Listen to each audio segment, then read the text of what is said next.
வணக்கம். தாய்நாடு செய்திகளுடன் நான் நிரோஷன். ஐக்கிய நாடுகள் மனித உரிமைகள் பேரவையின் 60வது அமர்வில் கலந்து கொள்ள முடியாமல் போனதன் காரணமாக நாடாளுமன்ற உறுப்பினர் அர்ஜுனா ராமநாதன் கடும் விரக்தி அடைந்துள்ளதாக அரசியல் வட்டாரங்கள் தெரிவிக்கின்றன. அர்ஜுனா ராமநாதன் பங்கேற்க திட்டமிட்டிருந்த போதும் அரசியல் தடைகள், விசா சிக்கல்கள் மற்றும் அரசாங்க மட்டத்திலான அழுத்தங்கள் காரணமாக அவர் அங்கு செல்ல முடியவில்லை என்று கூறப்படுகிறது. இந்த நிலையில் இந்த அமர்வில் வடக்கிலிருந்து குறிப்பாக தமிழ் தேசிய மக்கள் முன்னணி தலைவர் நாடாளுமன்ற உறுப்பினர் கஜேந்திரகுமார் பொன்னம்பலம், முன்னாள் நாடாளுமன்ற உறுப்பினர் சுரேஷ் பிரேமச்சந்திரன், யாழ் மாநகர சபையின் உறுப்பினர் கபிலன் உள்ளிட்ட பலர் ஐநாவுக்கு சென்று கலந்து கொண்டுள்ளனர். இந்த நிலையில் மனித உரிமை நிலைமைகள் குறித்தும் வடக்கு கிழக்கில் நிலவும் பிரச்சனைகள் குறித்தும் இவர்கள் தமது நிலைப்பாடுகளை வெளிப்படுத்துவர் என்று நாம் எதிர்பார்க்கலாம். ஆனால் இது வெறும் எதிர்பார்ப்போடு முடிந்துவிடும் என்பதில் மாற்று கருத்து இல்லை.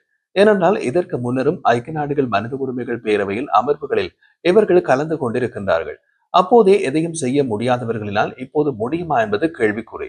இந்த நிலையில் புதிய முகமாக அர்ஜுனா தமிழ் மக்கள் சந்தித்து வரும் காணாமல் போனோர் பிரச்சினை, நில ஆக்கிரமிப்பு, இடம்பெயர்ந்தோர் நெருக்கடி, போர்க்குற்றச்சாட்டுகள் மற்றும் நீதி தேடல் ஆகியவை சர்வதேச மேடையில் வலுவாக முன்வைக்க முன்னெச்சரிக்கைகளை, தயாரிப்புகளை மேற்கொண்டிருந்ததாக கூறப்படுகின்றது. எனினும் துரதிருஷ்டவசமாக அவர் ஐநா செல்வது தவறி போய் உள்ளது. ஆனால் எதிர்பாராத காரணங்களால் இந்த அமர்வில் பங்கேற்க இயலாமல் போனது அவருக்கு பெரும் விரக்தியினையும் ஏற்படுத்தி உள்ளது. குறிப்பாக ஒரு மாநகர சபை உறுப்பினர் கலந்து கொண்டிருக்கும் நிலையில் தாம் பங்கேற்க முடியாத நிலைமையை அரசியல் ரீதியாகவும் தனிப்பட்ட முறையிலும் பாதிப்பை உண்டாக்கி இருக்கலாம். அர்ஜுனா பங்கேற்க முடியாமல் போன நிலையில் அதே பிரதேசத்தை சேர்ந்த மற்ற அரசியல் பிரதிநிதிகள் வெளிநாட்டு அரங்கில் கலந்து கொண்டிருப்பது உள்ளூர் அரசியல் போட்டியினை மேலும் தீவிரப்படுத்தும் சூழ்நிலையையும் உருவாக்கியுள்ளது. அதே நேரம் அரசாங்கத்தின் மறைமுக நடவடிக்கையாக சந்தேகம் கொள்ளும் அர்ஜுனா ஒரு சில புலம்பெயர் அமைப்புகளின் மீது விரக்தியினையும் வெளிப்படுத்தியுள்ளார். இலங்கை அரசியல் அரங்கில் சமீப காலமாக மிகுந்த விவாதத்தை ஏற்படுத்தியுள்ள விஷயமாக அமைச்சர்கள் மற்றும் நாடாளுமன்ற உறுப்பினர்கள் வெளியிட்டு அவர்களது சொத்து குறித்த விவரங்கள் மாறியுள்ளது.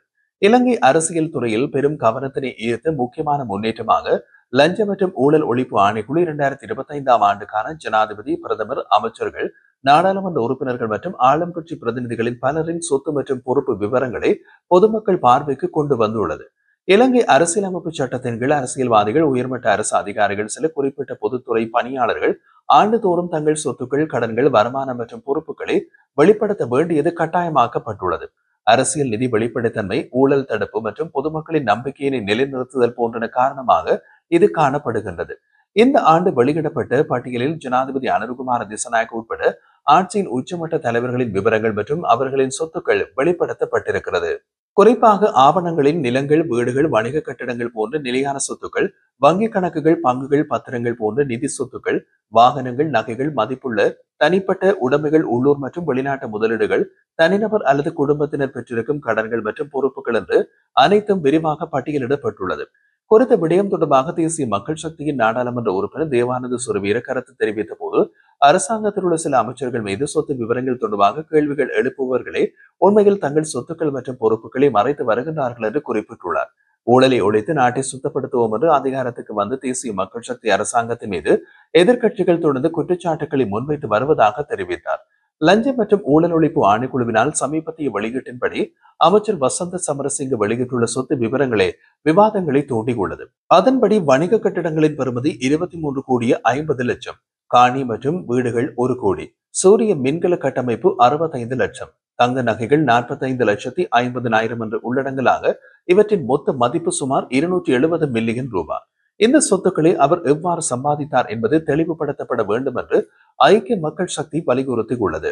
மேலும் அமைச்சர் தமது உழைப்பால் இத்தகைய பெரும் சொத்துக்களை எவ்வாறு குவித்தார் என்பது குறித்து வெளிப்படையான விளக்கம் அளிக்க வேண்டும் என்றும் எதிர்க்கட்சிகள் கோரியுள்ளன.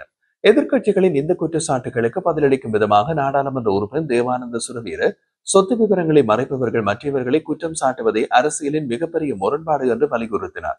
அதேவேளை முன்னாள் அமைச்சர் மஹிந்த அமரவீர கருத்து தெரிவிக்கையில், அமைச்சர்கள் மீது சொத்து விவரங்களை அடிப்படையாக கொண்டு முன்வைக்கப்படும் குற்றச்சாட்டுகளை லஞ்சம் மற்றும் ஊழல் ஒழிப்பு ஆணைக்குழு சுயாதீனமாகவும் நியாயமாகவும் விசாரிக்க வேண்டும் என்றும் வலியுறுத்தியுள்ளார். இது ஆணைக்குழுவின் சுயாதீன தன்மைக்கு நாட்டுக்கு வெளிப்படுத்துவதற்கான சிறந்த வாய்ப்பு. விசாரணைகளில் யாரேனும் குற்றவாளி என்று நிரூபிக்கப்பட்டால் சட்டத்தின் முன் நிறுத்தப்பட வேண்டும் என்றும் அவர் குறிப்பிட்டிருக்கிறார். நாடாளுமன்ற உறுப்பினர் நாமல் ராஜபக்ச தனது சொத்து விவரங்கள் குறித்து குற்றச்சாட்டுகளுக்கு பதிலளித்து, மறைத்து வைக்கும் அளவுக்கு என்னிடம் எந்த ஒரு சொத்துக்களும் இல்லை என்று வலியுறுத்தினார். அவர் மேலும் கூறிய போது, எங்களுடைய சொத்துக்கள் குறித்து கடந்த பல ஆண்டுகளாக ஜேவிபி, ஐக்கிய தேசிய கட்சி மற்றும் நல்லாட்சி அரசாங்கங்கள் இணைந்து ஆராய்ந்திருந்தன. நாங்கள் எதையும் மறைக்கவில்லை, மக்களிடம் பெற்று அரசியல் நடத்தவில்லை. பொய்யுரைத்து அரசியலையும் நடத்தவில்லை. அதே நேரம் நான் அரசியலுக்கு வந்த நாள் முதல் என் சொத்து மற்றும் பொறுப்புகளை உரிய தரப்பினரிடம் தாக்கல் செய்து வருகின்றேன். தற்போதைய ஜேவிபி அரசாங்கம் என் மனைவியின் சொத்துக்களையும் என்னோடு தொடர்பு படுத்தி வீண் கதைகளை பரப்பி வருகின்றார்கள். ஜேவிபி குழப்பத்தில் உள்ளதால் தான் இப்படியான பொய்யான பழிகள் சுமத்தப்படுகின்றன. எங்களிடம் ஒழித்து மறைக்க எந்த ஒரு சொத்துக்களும் இல்லை என்றார். இந்த நிலையில் கடற்தொழில் அமைச்சர் ராமலிங்கம் சந்திரசேகர் நாட்டில் உள்ள அனைத்து அரசாங்க அதிகாரிகள் மற்றும் அரசியல்வாதிகளும் தங்கள் சொத்து விவரங்களை லஞ்சம் மற்றும் ஊழல் ஒழிப்பு ஆணைக்குழுவிடம் தாக்கல் செய்ய வேண்டும் என்று வலியுறுத்தினார். ஜனாதிபதி, எதிர்க்கட்சி தலைவர் மற்றும் நாமல் ராஜபக்ச ஆகியோர் தங்கள் சொத்து விவரங்களை தாக்கல் செய்துள்ளார்கள். ஆனால் நாமல் ராஜபக்ச சமர்ப்பித்த சொத்து விவரங்கள் போலியானதாக இருக்கலாம் என்று பலர் கருதுகின்றனர். அவ்வாறு போலியான தகவல்கள் தாக்கல் செய்யப்பட்டிருப்பின் எதிர்காலத்தில் அவர் மீது உரிய நடவடிக்கை எடுக்கப்படும் என்றும் குறிப்பிட்டார். இந்த வெளியீட்டின் பின்னர் அரசியல் துறையில் சில முக்கியமான மாற்றங்கள் நிகழ வாய்ப்பு உள்ளது. அதாவது, எதிர்க்கட்சிகள் இந்த ஆவணங்களை ஆராய்ந்து சந்தேகத்துக்குரிய சொத்து அதிகரிப்புகள், வருமானம், செலவு கணக்கின் முரண்பாடுகள் ஆகியவற்றை அரசியல் காரணங்களுக்காக பயன்படுத்தக்கூடும். மக்கள் அமைப்புகள் மற்றும் ஊடகங்கள் வெளிப்படுத்தப்பட்டுள்ள ஆவணங்களை ஆராய்ந்து வெளிநாட்டு வங்கி கணக்குகள் அல்லது மறைக்கப்பட்ட முதலீடுகள் குறித்தும் சுயாதீனமான விசாரணைகளை தொடங்கக்கூடும். அரசாங்கம் இதனை தன்னுடைய வெளிப்படைத்தன்மைக்காக அடையாளமாக முன்வைத்து மக்களிடம் நம்பிக்கையினை வளர்ப்பதற்கு முயலும். ஆனால் கடந்த தேர்தல்களில் தேசிய மக்கள் சக்தியின் கோஷமாக ஊழல் எதிர்ப்பு காணப்பட்டிருந்தது. அத்துடன் கடந்த ஆட்சியாளர்களின் மோசடிகள் வெளிக்கொண்டு வந்துவிடும் நடவடிக்கை எடுக்கப்படும் என்றும் கூறினார்கள். அதாவது, கடந்த காலங்களில் ஜேவிபி அரசாங்க உறுப்பினர்கள் தாம் பொருளாதார ரீதியாக மிகவும் பின்தங்கியவர்களாக இருந்ததாகவும் அரசியலை பொருளாதார நன்மைக்காக பயன்படுத்தவில்லை என்றும் வெளிப்படையாகவே குறிப்பிட்டிருந்தார்கள். ஆனால் இப்போது வெளியிடப்பட்டிருக்கின்ற சொத்து பொறுப்பு விவரங்கள் அந்த கருத்துக்களுக்கு முரணானதாக காணப்படுகின்றது. இதனால் அனைவராலும் அரசியல் நிதி வெளிப்படைத்தன்மையை உண்மையிலேயே பின்பற்றப்படுகின்றதா என்ற கேள்வியினை பல்வேறு மட்டங்களில் எழுப்ப தொடங்கியுள்ளது. அமைச்சர்களின் சொத்து விவரங்கள் தொடர்பான விவாதம் அரசியல் சூழலை சூடுபிடிக்கவும் செய்துள்ளது. எதிர்க்கட்சிகள் தொடர்ந்து குற்றச்சாட்டுகளை முன்வைக்கும் நிலையில் ஆளும் தரப்பினரின் பதில்களும் இதற்காக அதிகரித்து வருகின்றன. இந்த நிலையில் லஞ்சம் மற்றும் ஊழல் ஒழிப்பு ஆணைக்குழு சுயாதீனமாகவும் வலுவாகவும் விசாரணைகளை முன்னெடுத்து உண்மை நிலையை வெளிக்கொண்டு வர வேண்டியது நாட்டின் அரசியல் நம்பிக்கைக்கு மிக அவசியமானதாகும்.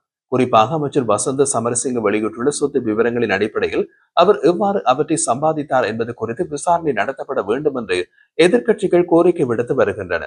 இதையும் தாண்டி வெளிப்படைத்தன்மையான அடையாளமாக இதனை முன்வைத்து மக்களிடம் நம்பிக்கையினை வளர்க்க முடியாது. வெளிப்படைத்தன்மை மட்டும் போதாது, மாறாக சட்ட நடவடிக்கைகள் இருக்க வேண்டும் என்று வலியுறுத்தப்படும் அதே நேரம் ஊழல் சந்தேகத்தில் சிக்கிய அரசியல்வாதிகள் மீது விசாரணைகள் மற்றும் தண்டனை செயல்முறைகள் மேற்கொள்ளப்பட வேண்டும் என்பதும் மக்களின் கோரிக்கையாக மாறலாம். இதுவே கடந்த கோட்டாபய ராஜபக்ச ஆட்சி காலத்திலும் ஆரம்பித்து இறுதியில் என்ன நடந்தது என்பது தற்போதைய அரசாங்கத்திற்கும் வெளிப்படை. இந்த நிலையில் இத்தகைய வெளியீடுகள் வெறும் ஆவணங்களாக இருக்காமல் சுயாதீன விசாரணைகளுக்கு வழிவகுத்தால் மட்டுமே பயனுள்ளதாக மாறியிருக்கும். அதாவது, 2025ஆம் ஆண்டுக்கான அரசியல் தலைவர்களின் சொத்து பொறுப்பு விவரங்களை வெளியிட்டிருப்பது இலங்கை அரசியல் வரலாற்றில் ஒரு முன்னேற்றம் என்றாலும் இது வெறும் தகவல் வெளியீட்டில் மட்டும் நின்றுவிடாமல் ஊழலை தடுக்கும் நடைமுறை நடவடிக்கைகளுக்கு வழிவகுக்க வேண்டும் என்பதே தற்போதைய காலத்தின் அவசியமாகும்.